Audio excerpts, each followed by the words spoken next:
వాడు ఎప్పుడు అదే మాట్లాడితే ఒకటే పదవి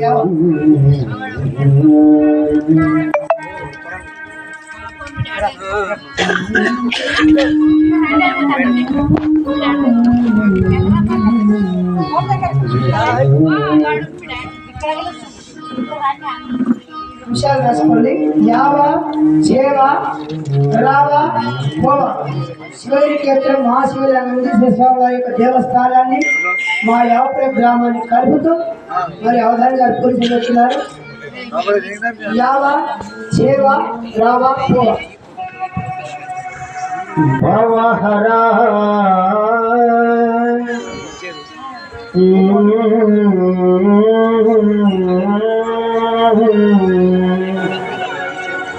భవహరా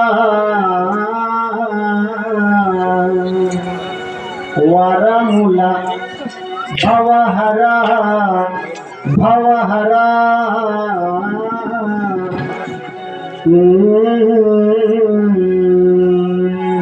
భవహరా వరముల నివా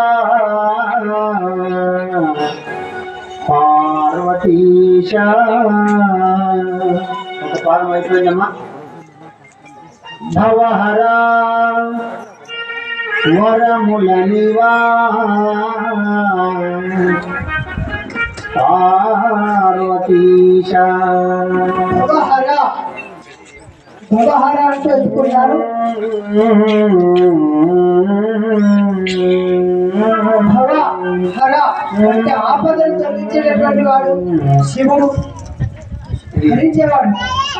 పద్యాలలో దీన్ని తేటగీతి పద్యం అంటాం. చాలా అందరికీ అర్థమయ్యే విధంగా ఉంది తేటగీతి పద్యం అంటే. భవహరా వరముల నివా పార్వతీశ. అమ్మ ఒక పాదం అయిపోయింది. ఇట్లా మొత్తం అందరి 8 మంది అయిపోయింది. మొదటి పాదాన్ని పూరించిన రాజారి గారు భవహర వరముల వరముల నీవా వరముల నీవా పార్వతీశ. సమస్య సమస్య సమస్య చాలా జటిలమైంది. ఇలాంటి బాగా చదువుకున్న పిల్లలు కాదు కళాశాలలో ఇక్కడ మా గ్రామంలో అంతా ఉన్నత విద్యావంతులే ఉన్నారు, ఎవరే తక్కువ లేదు. శ్రీ గురుభ్యో నమః. ముందుగా కవిమిత్రులకు శ్రోతలకు అందరికీ పాదాభివందనాలు. మన ముందున్నటువంటి ప్రధాన అవధాన కేంద్ర బిందువు అవధాన నౌక రథసారథి వారి పాదాంబుజులకు పరమెల్లుకుంటూ మరి మొన్న ఉగాది జరుపుకున్నాం. వసంతకాలోత్సవంలో సందర్భంగా ఉగాది అయిపోయింది. మరి రానున్నది శ్రీరామనవమి. ఉగాది అయిపోయింది, రానున్నది శ్రీరామనవమి. ఆ సందర్భంగా పృచ్ఛకునిగా సమస్య పూరణ. మరి రాముడు నవమిన జన్మించాడు, నవమిన వివాహం ఆడాడు. నవమి రోజు జన్మించాడు, నవమి రోజున రాముడికి వివాహం అయింది. మరి ఆ సందర్భంగా నా సమస్య పూరణం.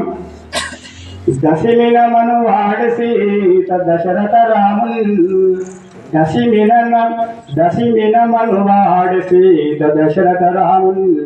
నా సమస్య చాలా విచిత్రంగా ఉంది. నవమిన వివాహం అని అడిగారు. మా వాడు దశమిన మనువాడే శివుడు, దశమిన మనువాడే సీత దశరథ రాముల్. దశమిన మనువాడ సీత దశరథ రాముడు. నవమినాడు వివాహం జరిగింది, నవమినాడు జన్మించినాడు. కానీ దశమి చెప్తున్నాడు మా వాడు. మరి చిన్న సమస్యను అవధాని గారు ఎలా చమత్కారంగా పోయిస్తారు వినండి. దశమిన మనువాడి సీత దశరథ రాముల్. ఒక తిథి ముందుకేశాడు.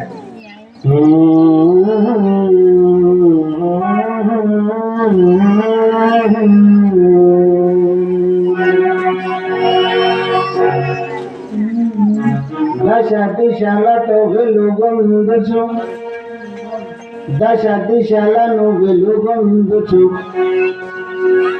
పాదం అయిపోయింది. కళ్ళల్లో మొదటి పాదం కురిచినారు.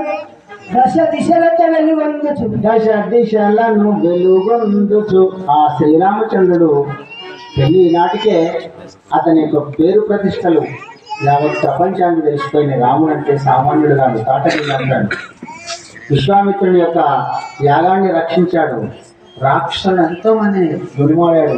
చూస్తే పిల్లవాడు, చిన్న పిల్లవాడు 10-16 ఏళ్ల వయస్సువాడు అని చెప్పేసి అనుకుంటూ ఉన్నారు. అందుకే దశ దిశలను వెలుగొందెను, దశ దిశలను వెలుగొందాను. ఆయన అంతగా వ్యాపించినాడు. ఆయన పరమాత్ముడు శుద్ధతత్వ స్వరూపానికి నివేదిత దర్శనం రామచంద్రమూర్తి మూర్తి.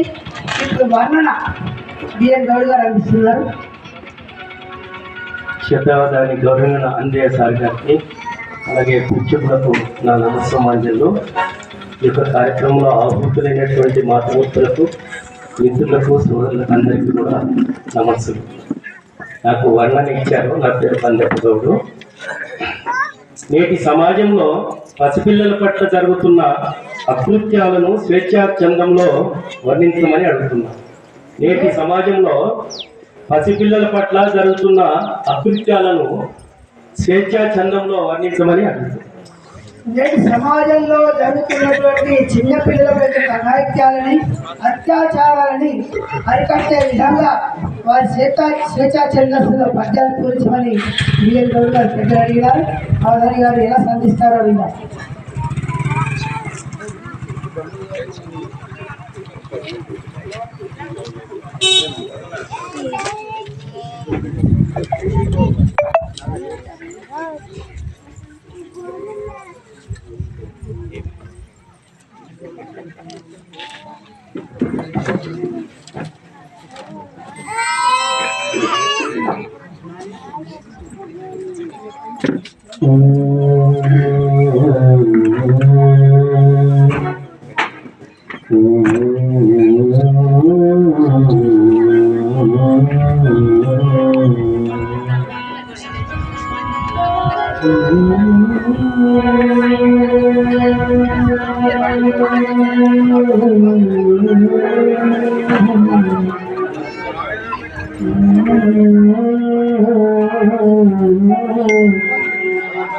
కలియుగమందు చూడగను,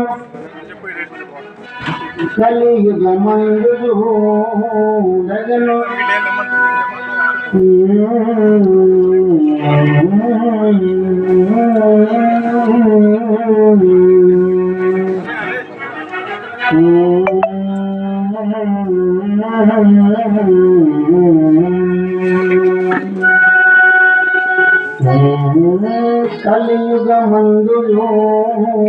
చూడగను, కలియుగమందు చూడగను, కాలమునేమని చెప్పువాడా, కలియుగమందు చూడగను, కాలమునేమని చెప్పువాడా. కలియుగమందు చూడగను, కాలము ఏమని చెప్పువాడా. ఈ కలియుగంలో జరిగిన ఈ కాలాన్ని ఏమని వర్ణిస్తాం? ఈ కలియుగంలో తల్లి చెల్లి ఏ గల్లీ తేడా లేకుండా, తండ్రి కూతురు తేడా లేకుండా స్త్రీల పైన, చిన్న చిన్న అమ్మాయిల పైన అత్యాచారాలు జరుగుతూ ఉన్నాయి. ఈ కలికాలంలో ఉన్నాం కాబట్టి కలియుగమందు చూడగని ఏమని చెప్పువాడంటూ మొదటి పాదాన్ని పూరించినారు. ఆ